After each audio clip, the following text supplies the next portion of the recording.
Malalaking personalidad ang inirekomendang kasuhan kaugnay sa malagim na pagtatapos ng Quirino Grandstand hostage crisis. Sa report ni Jiggy Manicad na kasalukuyang on assignment, alamin kung bakit hindi ito kinatigan sa report na inilabas ng palasyo.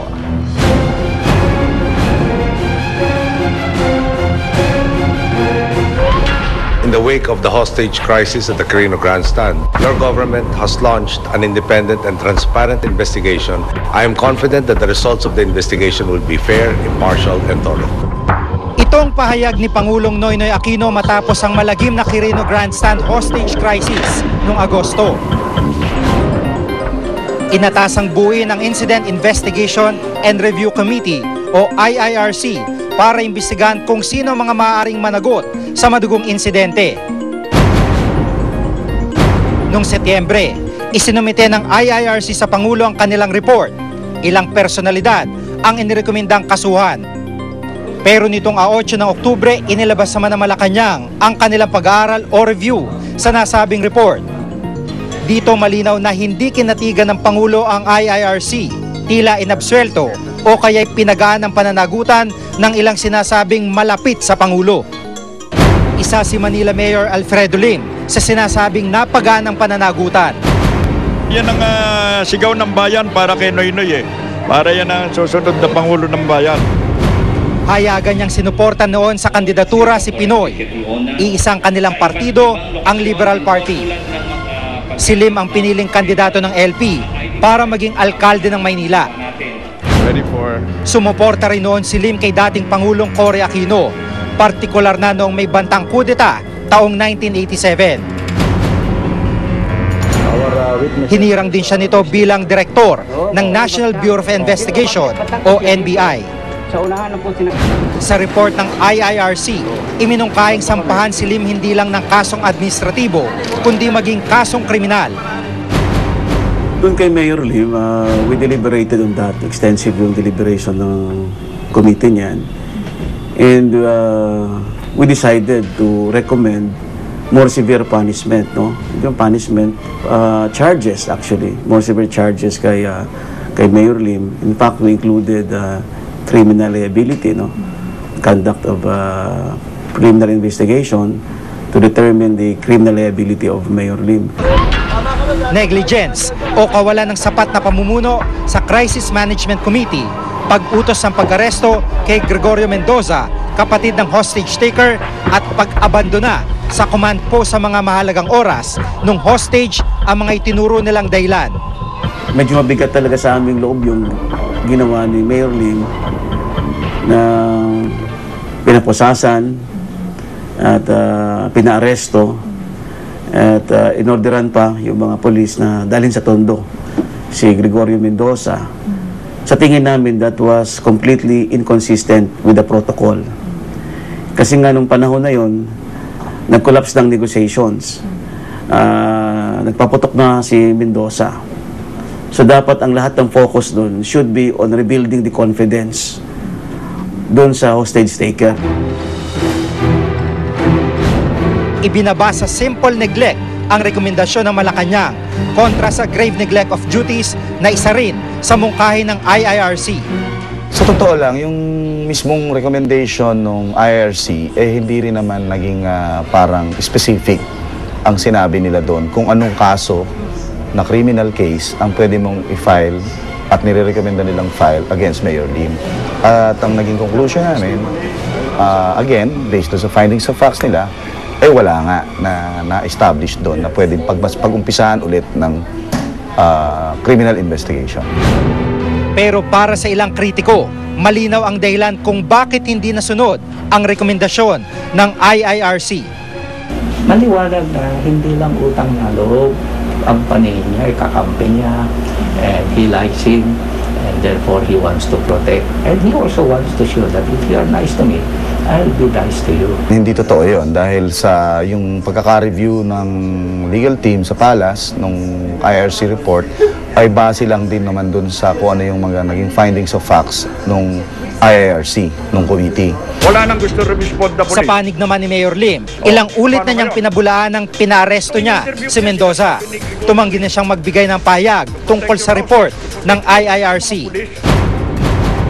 Si DILG Undersecretary Rico Puno naman, kabilang din sa mga tumulong sa kampanya noon ni Pinoy at di umano'y malapit na kaibigan ng Pangulo. Matagal na silang magkasama. Mas ahead pa ang pagkakaibigan nila sa pagiging magkaibigan namin ko, personally, with the President. So, masasabi ko, malalim ang kanilang pinagsamahan din. Inirekomenda ng IIRC ang gross negligence at posibleng kasong kriminal dahil hindi nito ipinatupad ang utos ni Pinoy na gamitin ng PNP Special Action Force. Direktang pananagutan daw ito ni Puno. He admitted na he received an order from the instruction from the President himself na kung pwedeng gamitin na yung SAF instead na yung SWAT. But apparently, hindi na-carry out yung order na yan. And to our mind, mukhang nagkulang siya doon to ensure that the orders of the President should be carried out, especially that he is supposed to be the chair of the national, acting chair, no, or caretaker ng National Crisis Management Committee. Pero sa kabila nito, hindi sasampahan ng anumang kaso si Puno. Ayon sa review ng Malacanang, wala raw basihan ang rekomendasyon ng IIRC.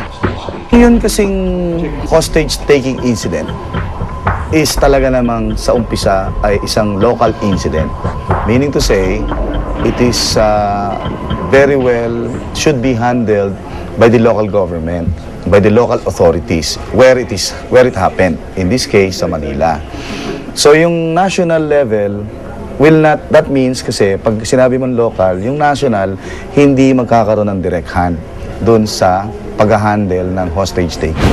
Again, thank you for honoring our invitation. Ayon din sa report ng IIRC, maging si dating PNP Chief Director General Jesus Versosa, may pananagutan din sa malagim na kinalabasan ng hostage crisis.